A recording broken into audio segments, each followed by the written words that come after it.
WFTV Orlando. From Central Florida's news leader, Bob Opsahl, Marla Weech, Danny Trainor's weather, and Pat Clark on sports. This is Eyewitness News Tonight.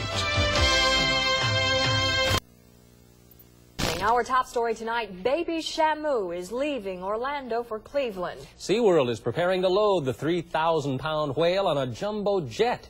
But animal rights groups say the move is cruel. Richard Froelich has the story now live from Orlando International Airport. Richard?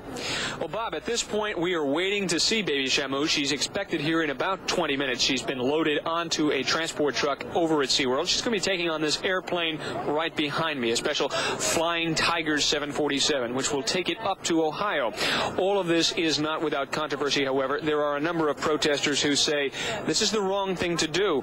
They were out here at SeaWorld, I should say, earlier this evening, trying to make a last-ditch effort to stop this flight.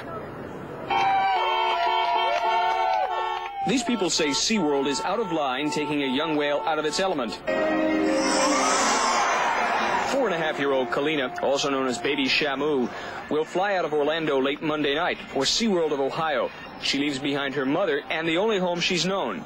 Protesters say that is experimental and wrong. It's never been done before, and I don't think they should experiment with baby Shamu. It's not. There's too many other whales. If they're going to, first of all, when was the last time you ever heard of a whale flying? SeaWorld disagrees strongly. The spokesman says they've flown whales successfully for 20 years. One visitor today saw no problem with the move. Well, I presume they know enough about them.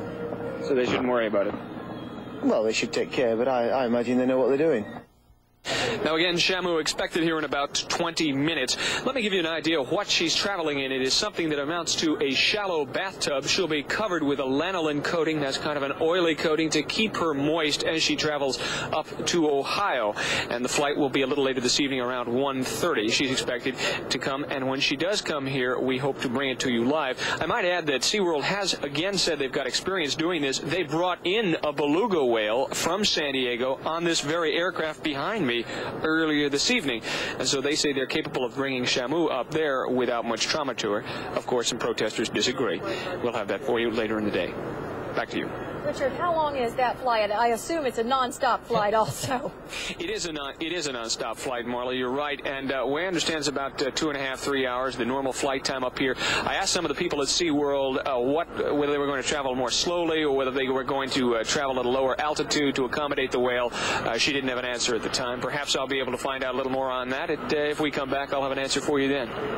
All right. Thanks a lot, Richard. I hope baby Shamu doesn't get airsick. I hope not. Ooh. Well, like it or not, the police